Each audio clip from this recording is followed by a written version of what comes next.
그날 들은 한마디가 제가 믿어온 모든 걸 무너뜨렸어요. 저는 윤명자, 올해 71살이에요.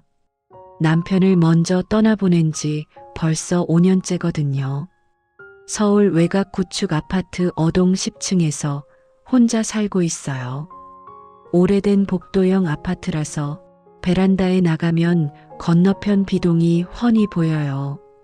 거리가 좀 있어서 얼굴까지는 잘 안 보이지만요. 그래도 체형이나 입고 있는 옷 색깔, 걷는 모습 정도는 알아볼 수 있었어요. 특히 날씨 좋은 날 빨래 넣을 때면 저도 모르게 건너편을 한 번씩 보게 되더라고요. 남편이 남긴 이 집 하나가 제 전부예요. 월세 받아서 생활비 쓰고 그렇게 살아왔어요. 세입자는 김도현이라는 38살 남자분이었는데요. 같은 단지 B동 9층에 사셨어요. 직장인이라고 하더라고요. 처음엔 월세도 잘 주시고 조용해서 좋았는데 요즘 들어 자꾸 늦게 주시는 거예요. 그러던 어느 날이었어요. 아들 재민이하고 며느리 지은이랑 저녁 먹는 자리였거든요. 아들 부부는 차로 1시간 거리 신도시에 살아요. 한 달에 한두 번 정도 만나서 밥 먹고 그러죠. 식당에 앉아서 메뉴판 보는데 며느리가 먼저 물어보더라고요. 어머니, 요즘 어떻게 지내세요? 응, 뭐 그냥 그렇지. 별일 없어? 그러면서 제가 무심코 한마디 했어요. 아, 그런데 세입자가 월세를 자꾸 늦게 주네. 며느리가 눈을 동그랗게 뜨더니 이렇게 말하는 거예요. 어머니, 그거 사정 봐주시면 안 돼요. 한번 밀리기 시작하면 계속 밀려요. 제가 대신 관리해 볼까요? 순간 고맙다는 생각이 들었어요. 며느리가 원래 꼼꼼한 성격이라 잘 챙겨줄 것 같았거든요. 그래, 내가 해줄 수 있어? 네, 어머니. 저한테 맡기세요. 제가 월세 받고 관리비 처리하고 다 할게요. 아들도 옆에서 거들었어요. 엄마, 지은이가 그런 거 잘해요. 맡기세요. 그렇게 해서 며느리한테 관리를 맡기기로 했어요. 며칠 후에 며느리가 집에 왔더라고요. 서류 봉투를 들고 왔어요. 어머니, 이거 필요한 서류예요. 통장 사본이랑 신분증 사본, 그리고 인감도장 좀 빌려주세요. 관리비 자동이체 정리하려고요. 아, 그래. 잠깐만. 저는 서랍에서 통장이랑 신분증을 꺼내서 복사해줬어요. 인감도장도 내줬고요. 며느리가 웃으면서 받아들었어요. 감사해요, 어머니. 제가 잘 관리할게요. 그때까지만 해도 저는 며느리를 완전히 믿었어요. 착한 며느리라고 생각했죠.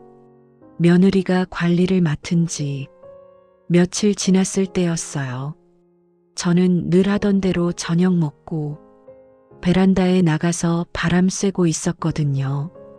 밤 11시쯤 됐을 거예요. 그런데 건너편 B동 주차장에 차 한 대가 들어오는 게 보이더라고요. 불빛이 번쩍하길래 고개를 돌렸는데 번호판이 익숙한 거예요.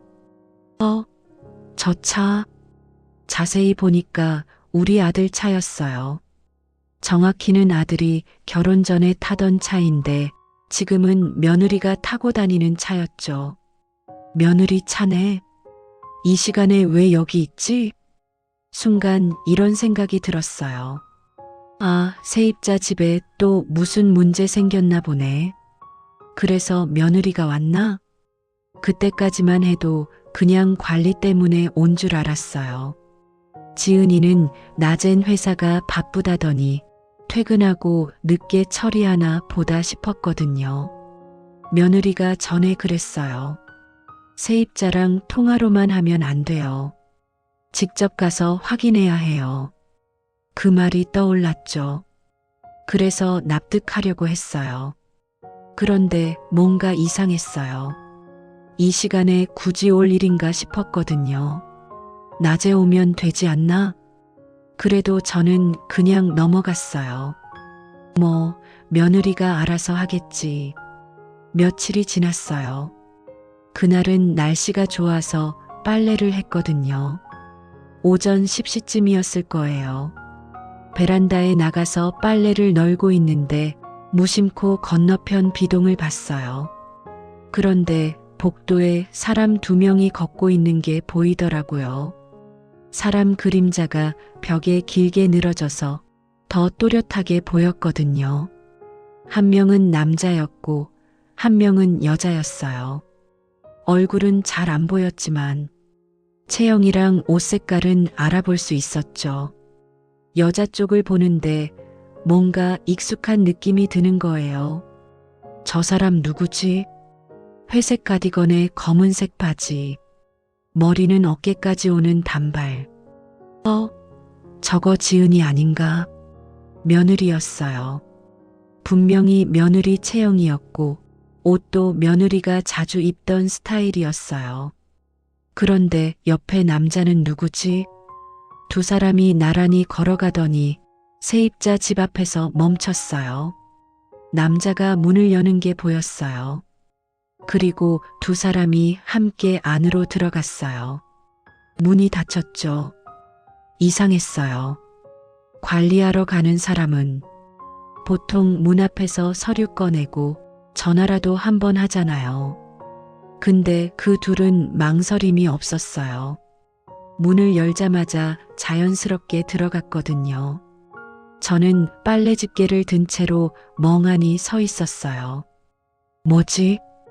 가슴이 철렁했어요. 이상했거든요. 왜 둘이 같이 들어가지? 세입자 집에? 머릿속이 복잡해졌어요. 며느리가 관리하러 간 거라고 생각하려고 했는데 뭔가 자꾸 이상한 느낌이 드는 거예요. 관리하러 가는 건데 왜 나란히 걷지? 그리고 같이 들어가?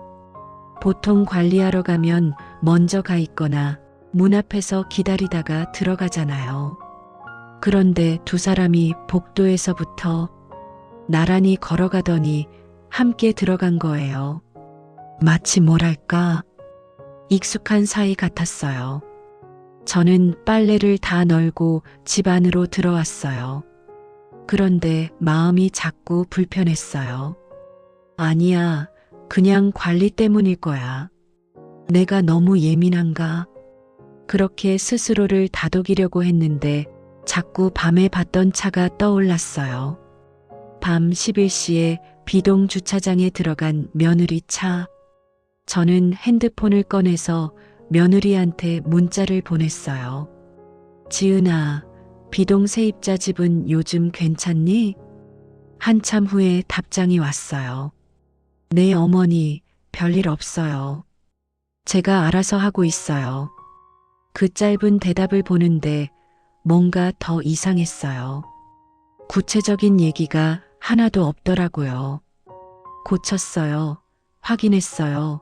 이런 말도 없이 그냥 알아서 하고 있다는 말뿐이었죠. 뭘 알아서 하는데? 아니야, 그냥 관리 때문일 거야. 내가 너무 예민한가? 그렇게 스스로를 다독이려고 했는데 자꾸 밤에 봤던 차가 떠올랐어요. 밤 11시에 비동 주차장에 들어간 며느리 차. 왜 밤에 갔을까? 낮에 가면 되는데? 그리고 오늘 낮에 본 장면. 나란히 걷다가 함께 들어간 두 사람. 뭔가 맞아떨어지지 않았어요. 저는 전화기를 들었어요. 관리사무소에 전화를 걸었죠. 여보세요, 관리사무소죠? 저 어동 10층 윤명자인데요. 혹시 비동 9층에 며칠 전에 점검 신청 들어온 거 있어요? 관리사무소 직원이 컴퓨터를 확인하는 소리가 들렸어요. 아, 윤명자님. 잠깐만요, 확인해 볼게요. 잠시 후 대답이 왔어요. 비동 9층이요? 점검 신청 내역 없는데요. 왜요? 무슨 문제 있으세요? 아니에요. 제가 잘못 들었나 봐요.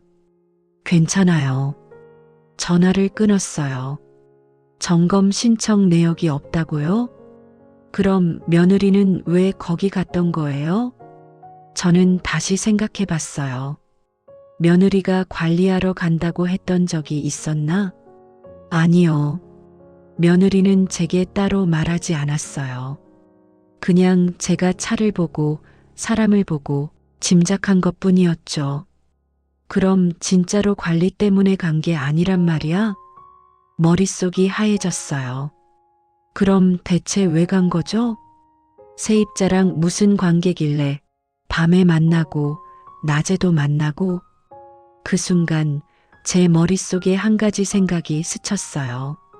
설마 그럴 리가 없어. 아니야. 며느리가 그럴 사람이 아니야. 하지만 자꾸 의심이 커졌어요.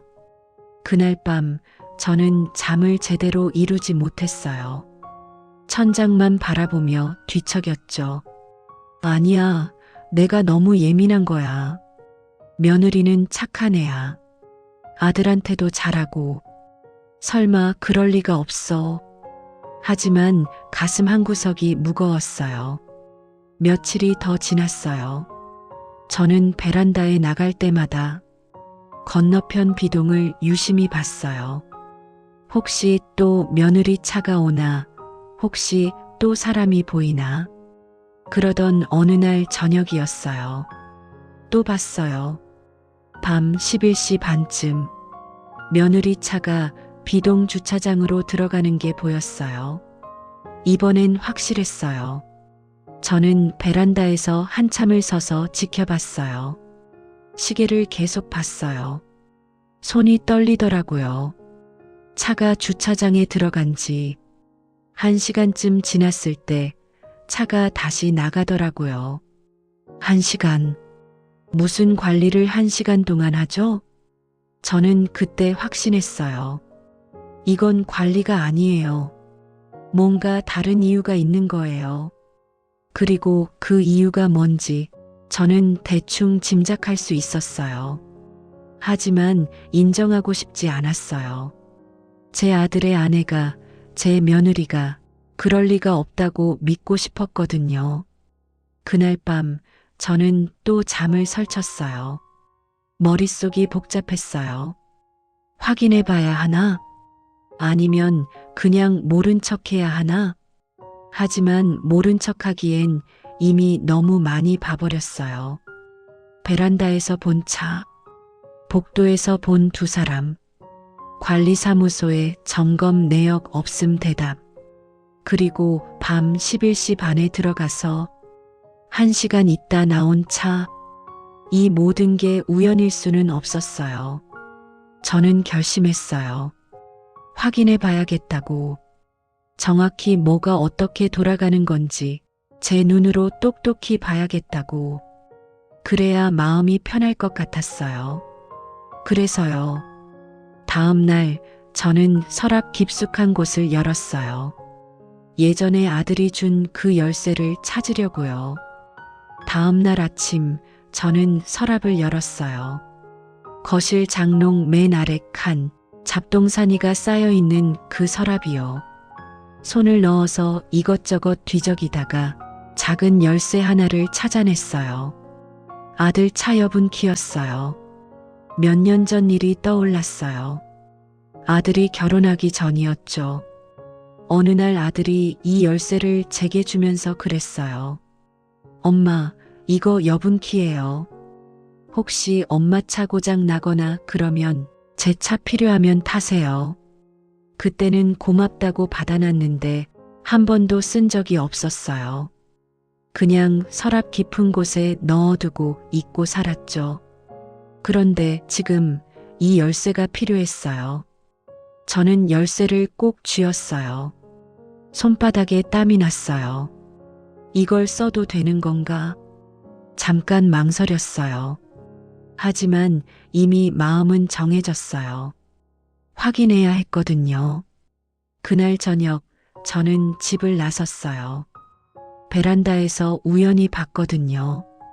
며느리 차가 또 비동 주차장으로 들어가는 게 보이더라고요. 또 가는구나. 저는 서둘러 어동 주차장으로 내려갔어요.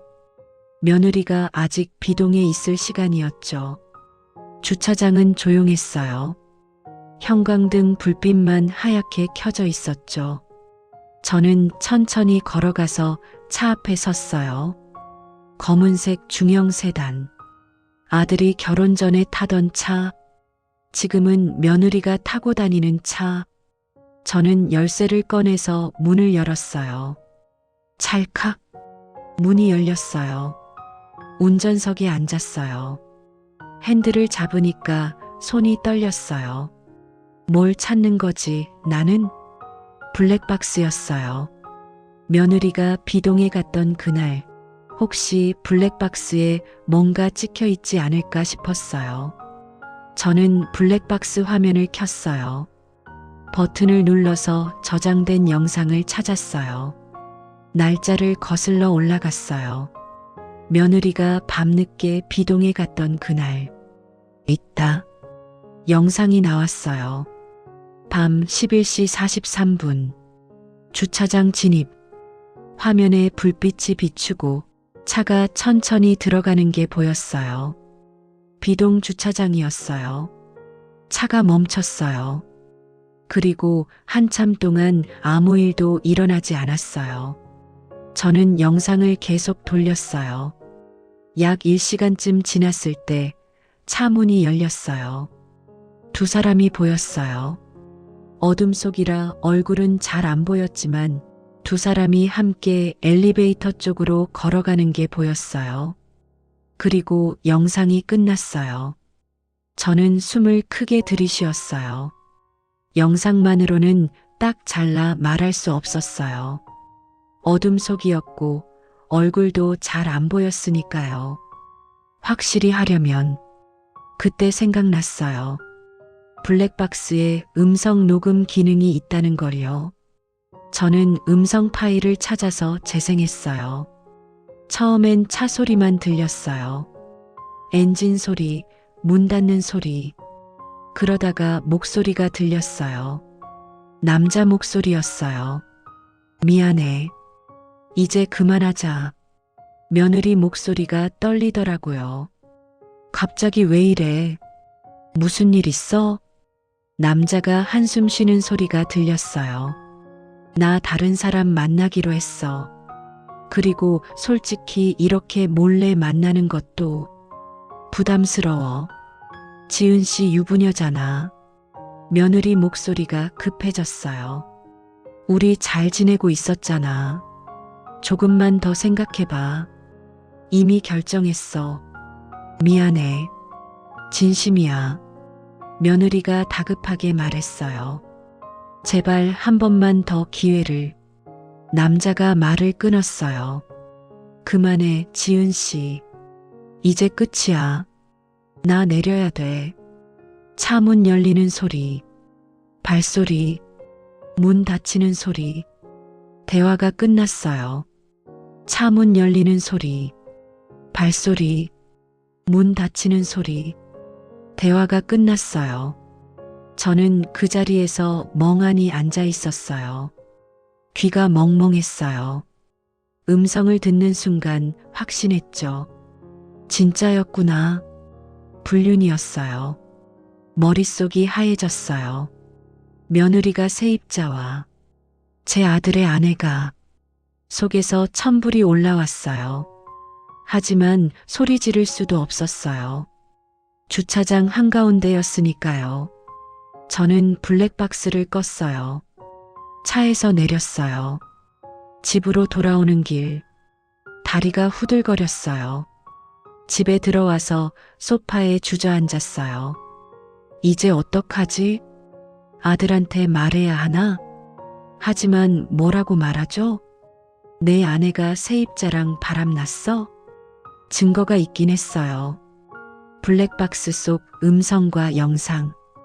하지만 그걸 아들한테 보여주면 저는 상상만 해도 가슴이 찢어지는 것 같았어요. 그날 밤 잠을 한숨도 못 잤어요. 천장만 바라보며 뒤척였죠. 며칠이 지났어요. 저는 며느리한테 연락도 받지 않았어요. 아들한테도 전화하지 않았어요. 그냥 조용히 지냈어요. 그러던 어느 날이었어요. 핸드폰에 문자가 왔어요. 세입자였어요. 집주인님 김도연입니다. 개인 사정으로 이번 달 말에 이사 가게 됐습니다. 남은 기간 월세는 정상적으로 입금하겠습니다. 갑자기였어요. 왜 갑자기 이사를 가지? 뭔가 이상했어요. 그리고 며칠 후 더 이상한 일이 생겼어요. 저는 제 통장을 확인하려고 인터넷 뱅킹에 들어갔어요. 그런데 잔액이 이상했어요. 큰 금액이 입금됐다가 또 큰 금액이 출금됐더라고요. 500만 원. 이게 뭐지? 저는 황급히 입출금 내역을 확인했어요. 500만 원 입금. 그리고 바로 다음 날 500만 원 출금. 수취인 김도현. 세입자 이름이었어요.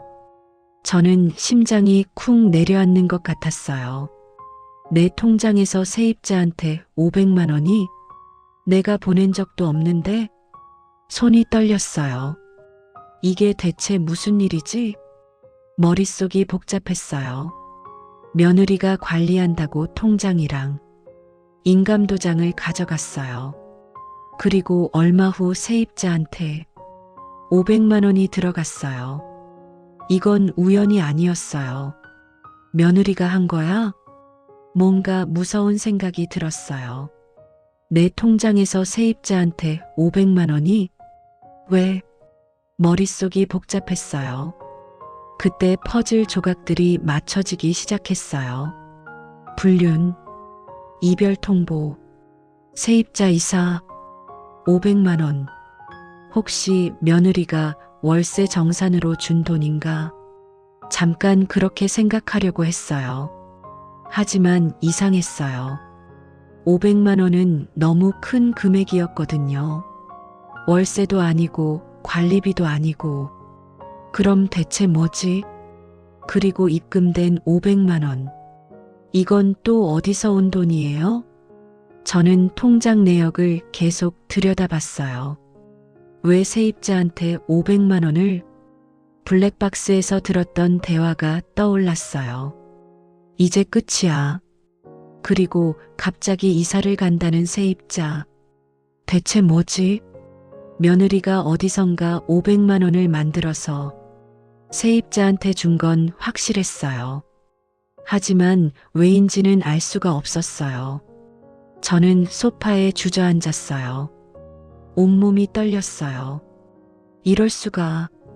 믿었던 며느리가, 착하다고 생각했던 며느리가, 불륜도 모자라서 500만 원이라는 큰 돈을 어디선가 만들어서 세입자한테 준 거예요. 그 돈이 어디서 온 거지? 저는 울고 싶었어요. 하지만 눈물도 안 나왔어요. 그냥 허탈했어요. 며칠 후 며느리한테 전화가 왔어요. 어머니, 요즘 어떻게 지내세요? 며느리 목소리는 평소처럼 밝았어요. 저는 차갑게 대답했어요. 응, 잘 지내. 어머니, 제가 이번 주에 한번 갈게요. 서류 정리할 게 좀 있어서요. 서류? 네, 관리비 관련해서요. 저는 냉소가 나올 뻔했어요. 서류 정리? 또 뭘 꾸미려고? 그래, 알았어. 전화를 끊었어요. 며칠 후 며느리가 왔어요. 어머니, 안녕하세요. 며느리는 웃으며 인사했어요. 저는 무표정하게 받아줬어요. 어머니, 혹시 통장이랑 인감도장 다시 한 번만 빌려주실 수 있어요? 서류가 하나 더 필요하대요. 그 말을 듣는 순간 저는 확신했어요. 또 뭔가 하려는 거야. 하지만 저는 내색하지 않았어요. 뭐 하는데? 관리비 정산 관련이에요. 금방 끝나요. 저는 잠깐 망설였어요. 여기서 거절하면 얘가 더 깊게 숨길 거야. 확실한 증거를 잡으려면 한 번 더 지켜봐야 했어요. 그날부터는 믿음이 아니라 함정이었죠. 그래. 저는 통장과 인감도장을 내줬어요. 며느리는 고맙다며 받아갔어요. 금방 돌려드릴게요. 며느리가 나간 후 저는 창밖을 바라봤어요. 이제 어떻게 해야 하지? 며칠이 또 지났어요. 저는 통장 내역을 계속 확인했어요. 그런데 다행히 더 이상해. 이상한 입출금은 없었어요. 뭐지? 이번엔 안 한 건가? 아니면 제가 눈치챘다고 생각한 걸까요? 며느리는 며칠 후 통장과 인감도장을 돌려줬어요. 어머니, 다 끝났어요. 감사합니다. 저는 받아들었어요. 겉으로는 아무렇지 않은 척했지만 속은 타들어갔어요. 그리고 며느리가 돌아간 후 저는 생각했어요. 은행에 가봐야겠어. 500만 원이 어디서 온 건지 정확히 확인해야 했어요. 통장에는 입출금 내역만 있었지 자세한 내용은 알 수가 없었거든요. 그래야 다음에 뭘 해야 할지 알 것 같았어요. 다음 날 아침 저는 은행으로 향했어요. 가방 안에 통장을 넣고 신분증도 챙겼어요. 손이 계속 떨렸어요. 은행 문을 열고 들어갔어요. 창구 직원이 보이더라고요. 어서 오세요. 저 통장 거래 내역 확인 좀 하고 싶은데요. 며칠 전에 큰 금액이 들어왔다 나갔는데 제가 한 거래가 아니어서요. 네, 통장 좀 보여주시겠어요? 저는 통장을 내밀었어요. 직원이 컴퓨터를 확인하더니 표정이 조금 이상해졌어요. 윤명자 고객님이시죠? 네. 직원이 화면을 보더니 고개를 갸우뚱했어요. 어머님, 혹시 대출 받으신 거 있으세요? 네. 대출요? 저는 대출 받은 적 없는데요. 직원이 다시 화면을 확인했어요. 그런데 여기 보시면 담보대출이 실행돼 있네요. 그래서 500만 원이 입금된 거예요. 저는 깜짝 놀랐어요. 담보대출이요? 제가 언제 대출을 받았어요? 직원의 표정이 굳었어요. 어머님이 직접 받으신 게 아니라면. 잠깐만요. 자세히 확인해 볼게요. 어머님? 대리인 신청으로 담보대출 실행됐습니다. 여기 위임장과 인감 확인 기록이 있는데요. 직원이 서류를 꺼내 보여줬어요. 저는 그 서류를 받아들고 봤어요.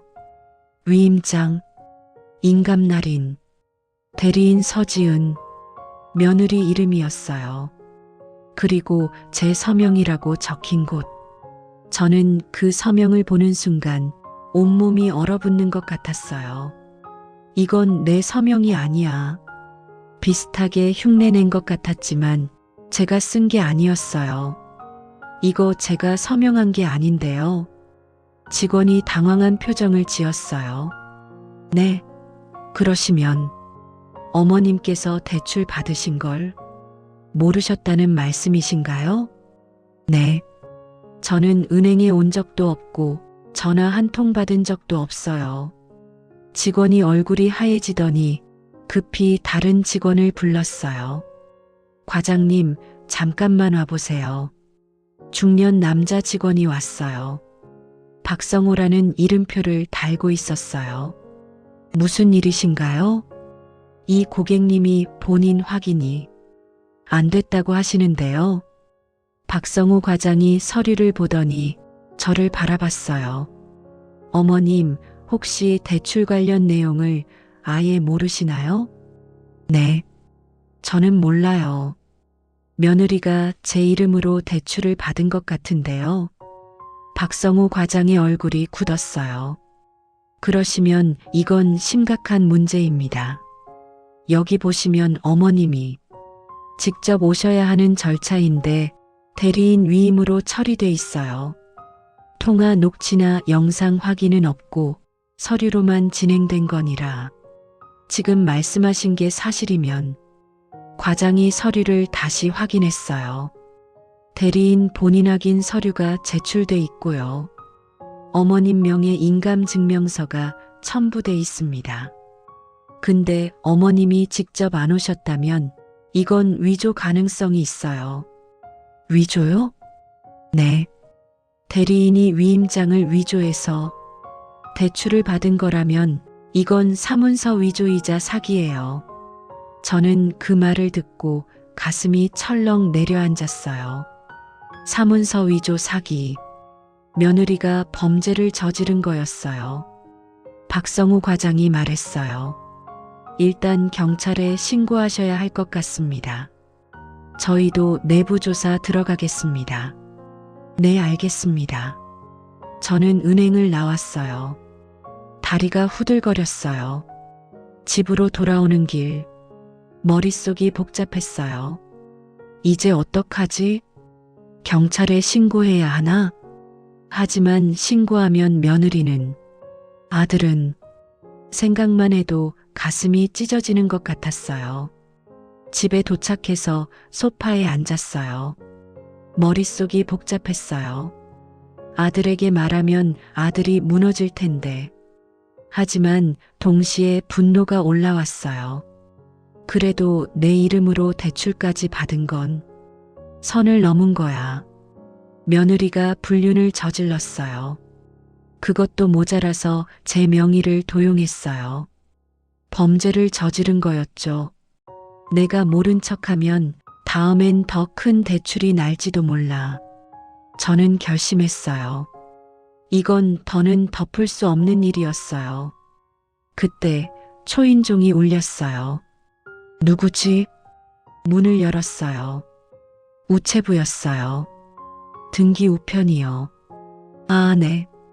저는 등기를 받았어요. 발신인을 보니 김도현이라고 적혀 있었어요. 세입자.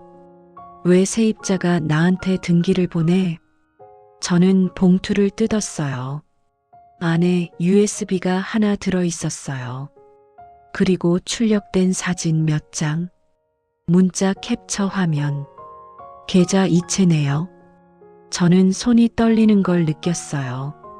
사진부터 봤어요. 며느리와 세입자가 함께 찍은 사진이었어요. 집안에서 찍은 것 같았어요. 그리고 주말 외곽 어딘가로 나들이 간 사진. 두 사람이 웃으며 서 있었어요. 저는 숨이 막혔어요.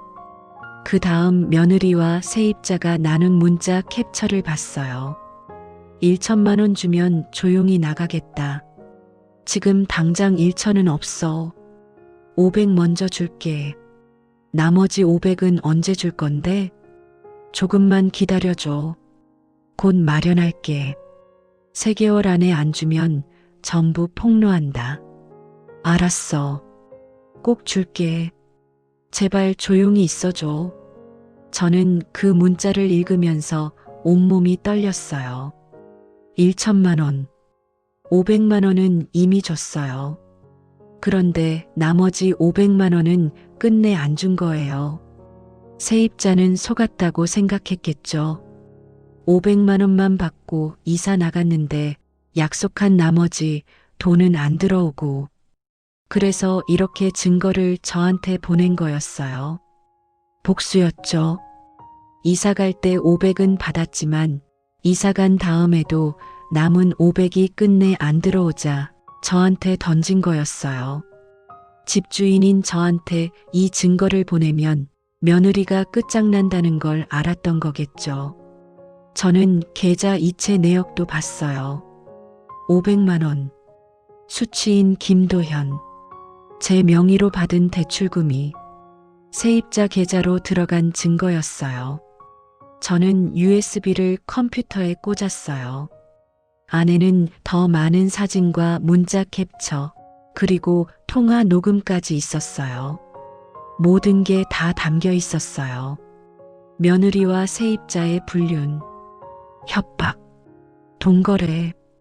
저는 화면을 보면서 눈물이 났어요. 이걸 어떻게 해야 하지?